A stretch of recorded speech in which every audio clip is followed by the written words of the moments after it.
Friends, welcome back. അപ്പോൾ അത് നമ്മുടെ രാധേശ്യാം പബ്ലിക് സ്കൂളിലെ ഒരു സ്പോർട്സ് ഡേന് എടുത്തിട്ടുള്ള വീഡിയോ ആണ്. വീഡിയോസും ഫോട്ടോസും ഒക്കെ ഉണ്ട്. ഇതാണ് എൻ്റെ മക്കൾ.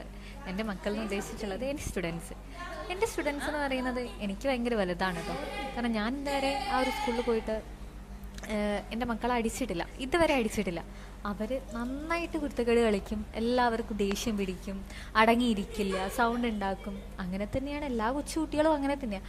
ബട്ട് ഞാൻ കണ്ടതിൽ വെച്ചിട്ട് UKGയിലുള്ള 3 ടീച്ചേഴ്സ് അവരുടെ മക്കളെ അടിക്കാറുണ്ട്, നന്നായിട്ട് അടിക്കാറുണ്ട്, കൈ ഒടിക്കാറുണ്ട്, പുറത്തടിക്കാറുണ്ട്, കഴുത്ത് പിടിക്കാറുണ്ട്, പലതും ചെയ്യാറുണ്ട്, കൈ പിടിച്ച് തിരിക്കാറുണ്ട്. അങ്ങനെ പലതും ചെയ്യുന്നത് ഞാൻ കണ്ടിട്ടുണ്ട്.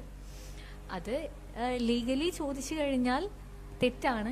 ബട്ട് അവരുടെ കുരുത്തക്കേട് കാണുന്ന ടൈമിൽ ടീച്ചേഴ്സിന് അവരെ പറഞ്ഞു നിർത്താനോ പിടിച്ചു നിർത്താനോ പറ്റാറില്ല. ബട്ട് LKGയിലുള്ള ഒരു ടീച്ചർ ഞാൻ അടിക്കുന്നൊന്നും കണ്ടിട്ടില്ല. ബട്ട് എന്നാലും വഴക്ക് പറയാറുണ്ട്. ഞാനും അങ്ങനെ തന്നെയാണ്, വഴക്ക് പറയാറുണ്ട്. നമ്മൾ ആരെയും കണ്ടിട്ടില്ല. നമ്മൾ പഠിച്ചിടത്തോളം നമ്മൾ കുട്ടികളോട് എങ്ങനെയാണ് പെരുമാറുന്നത് ആ രീതിയിലായിരിക്കും അവർ തിരിച്ച് നമ്മളോട് പെരുമാറുക അല്ലെ. അവർ കളിക്കേണ്ട കാര്യങ്ങളൊക്കെ അവർ കളിക്കാറുണ്ട്. എൻ്റെ ക്ലാസ്സിലെ എല്ലാ പിള്ളേരും ഭയങ്കര കുരുത്തക്കേടാണ്. ബട്ട് അതിനനുസരിച്ച് അവർ നന്നായിട്ട് പഠിക്കും. അതിൽ ഒരു കുട്ടി ഒഴികെ ബാക്കിയല്ലാതെ നന്നായിട്ട് പഠിക്കുന്ന ഒരു കുട്ടിക്ക് അവരുടേതായിട്ടുള്ള നെഗറ്റീവ്സ് ഉണ്ടാകാം അല്ലേ. അപ്പം നമ്മൾ അവരെ കുറച്ചും കൂടെ കെയർ ചെയ്ത് കഴിഞ്ഞാൽ നമുക്ക് ആ കുട്ടിയും കൂടെ മുന്നോട്ട് കൊണ്ടുവരാം. അപ്പം ഞാൻ എടുത്തിട്ടുള്ള ഒരു ട്രിക്കാണ് ഗെയിം മൂലം പഠിക്കാം എന്നുള്ളത്. കാരണം നമ്മൾ പറയുന്ന കാര്യം പഠിക്കുകയാണെന്ന് പറയുന്ന ടൈമിൽ അവർ ചെയ്യാൻ ഒരു ഇൻട്രസ്റ്റ് കാണിച്ചെന്നില്ല. പക്ഷെ അതിൻ്റെ പകരം ഞാൻ എന്താ ചെയ്യാറ്, ഗെയിം കളിക്കുക എന്ന് പറഞ്ഞിട്ടാണ് എൻ്റെ ഓരോ മക്കളെയും പഠിപ്പിക്കാറ്. കാരണം ഞാൻ പഠിപ്പിക്കുന്ന കാര്യം അവരോട് ഞാൻ അതിൻ്റെ ചോദ്യങ്ങൾ ചോദിക്കുമ്പോൾ ഉത്തരം പറഞ്ഞു കഴിഞ്ഞാൽ ഞാൻ അവർക്ക് ഗിഫ്റ്റ് കൊടുക്കും. ഗിഫ്റ്റ് എന്ന് പറയുന്നത് നമ്മളിപ്പോൾ ഈ കാണുന്ന സ്റ്റിക്കേഴ്സോ കാര്യങ്ങളോ അല്ല കേട്ടോ ഞാൻ കൊടുക്കുന്നത്. അതായത് ഇപ്പം എല്ലാ ടീച്ചേഴ്സും സ്റ്റാർ ഇട്ട് കൊടുക്കുന്നത് എൻ്റെ മക്കൾക്ക് ഏറ്റവും കൂടുതൽ ഇഷ്ടമുള്ള ഒരു കാര്യമാണ് സ്റ്റാർ എന്ന് പറയുന്നത്. ബുക്കിൽ സ്റ്റാർ ഒരാൾക്ക് ഇട്ട് കൊടുത്താൽ മാം ഞാനും ചെയ്യാം, ഞാനും പഠിക്കാം എന്ന് പറഞ്ഞ് എൻ്റെ അടുത്തേക്ക് വരാറുണ്ട്.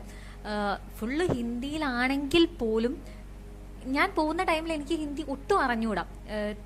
ഞാൻ തിരിച്ചു വരുന്നത് വരെ എനിക്ക് ഹിന്ദി ഒട്ടും അറിഞ്ഞുകൂടാ. ബട്ട് എന്നാൽ പോലും എൻ്റെ മക്കളിപ്പം നല്ല രീതിയിൽ ഞാൻ പറയുന്നത് എന്താണെന്ന് അവർക്ക് അണ്ടർസ്റ്റാൻഡ് ചെയ്യാൻ വേണ്ടി പറ്റുന്നുണ്ട്. ഞാൻ മലയാളത്തിലല്ല സംസാരിക്കുന്നത്, അവരുടെ ഭാഷ ഹിന്ദിയിലല്ല സംസാരിക്കുന്നത്, ഇംഗ്ലീഷിലാണ് ഞാൻ കമ്മ്യൂണിക്കേറ്റ് ചെയ്യുന്നത്. ബട്ട് അവർക്ക് ഞാൻ എന്താണ് ഇംഗ്ലീഷിൽ ഉദ്ദേശിച്ചിട്ടുള്ള കാര്യമെന്ന് എൻ്റെ മക്കൾക്ക് നന്നായിട്ട് മനസ്സിലാവുന്നുണ്ട്.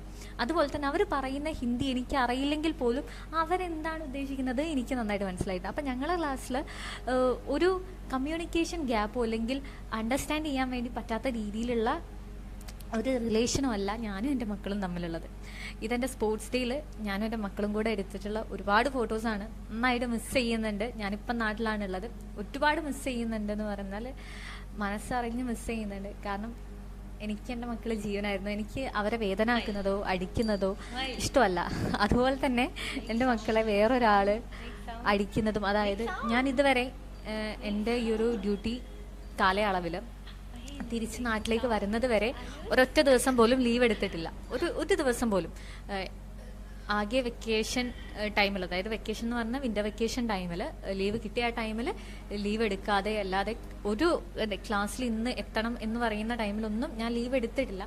ഫുൾ ഡേ അറ്റൻഡൻസ് കിട്ടിയിട്ടുള്ള ഒരു ടീച്ചറാണ് ഞാൻ.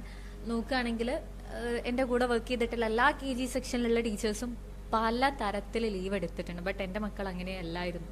എൻ്റെ മക്കളുടെ കൂടെ എപ്പോഴും ഞാനുണ്ടായിരുന്നു. കാരണം പല ടീച്ചേഴ്സും പല ബുദ്ധിമുട്ടുകളും അനുഭവിക്കുന്നത് ഞാൻ കണ്ടിട്ടുണ്ട്. കാരണം സ്വന്തം മക്കൾക്ക് അവരുടെ ക്ലാസ് ടീച്ചർ ഇല്ലെങ്കിൽ കിട്ടുന്ന ബുദ്ധിമുട്ട് എന്താണെന്ന് എനിക്ക് നന്നായിട്ട് അറിയാം. അപ്പം എൻ്റെ കുട്ടികൾ അങ്ങനെ ഒരാൾ വെച്ചാൽ മറ്റുള്ളവർക്കൊരു ഒരു എന്താ പറയുക, ഒരു ബാധ്യതയായിട്ട് തോന്നും ബാക്കിയുള്ള ക്ലാസ്സുകളെ നമുക്ക് ഒരു ടീച്ചർ ലീവ് ആവുന്ന ടൈമിൽ എടുക്കുന്ന ടൈമിൽ. പക്ഷെ എൻ്റെ മക്കൾക്ക് ഞാനൊരു അവസരം ഒരുക്കി കൊടുത്തിട്ടില്ല. എല്ലാ ദിവസവും അവർക്ക് ഞാനുണ്ടാകും. ഞാൻ നാട്ടിലേക്ക് വന്നതിന് ശേഷം ഞാൻ കേൾക്കാനിടയായി എൻ്റെ മക്കൾ ഡെയിലി എന്നെ ചോദിക്കുന്നുണ്ടായിരുന്നു. അത് കേട്ടപ്പോൾ ഒരുപാട് സന്തോഷം തോന്നി. ഞാൻ എൻ്റെ മക്കളെ ഒരുപാട് മിസ് ചെയ്യുന്നുണ്ട്. കാരണം എനിക്ക് അത്രയ്ക്ക് ഇഷ്ടമായിരുന്നു എൻ്റെ മക്കളെ. കൂടാതെ തന്നെ അവിടെ ഒരു മലയാളി കുട്ടി ഉണ്ടായിരുന്നു. ഞാൻ അത്ഭുതപ്പെട്ടു, ബീഹാറിൽ എങ്ങനെ മലയാളി വന്നു. ഇതാണ് ആ മലയാളി. നോമി എന്നാണ് പേര്. കാരണം അവിടുത്തെ SP-യുടെ മകളായിരുന്നു നോമി. അപ്പം എന്തായാലും ഞാൻ ഒരു പ്രത്യേക സാഹചര്യത്തിൽ അതുകൊണ്ട് തന്നെ എനിക്ക് ഭയങ്കര സങ്കടം ഉണ്ടായിരുന്നു. ബട്ട് ഞാൻ എൻ്റെ മക്കൾക്ക് വരുന്നതിനെ തൊട്ട് മുന്നേ ഒരു മേള ഉണ്ടായിട്ട് അവർക്ക് പലതും വാങ്ങിച്ചു കൊടുത്തിട്ടുണ്ട്. അതൊരു സമാധാനം. എന്തായാലും ഈ ഒരു വീഡിയോ കണ്ട നിങ്ങൾക്ക് എല്ലാവർക്കും ഒരുപാട് താങ്ക്സ് പറയുന്നുണ്ട്. മക്കളെ ഞാൻ എപ്പോഴും ഓർക്കുന്നതാണ്.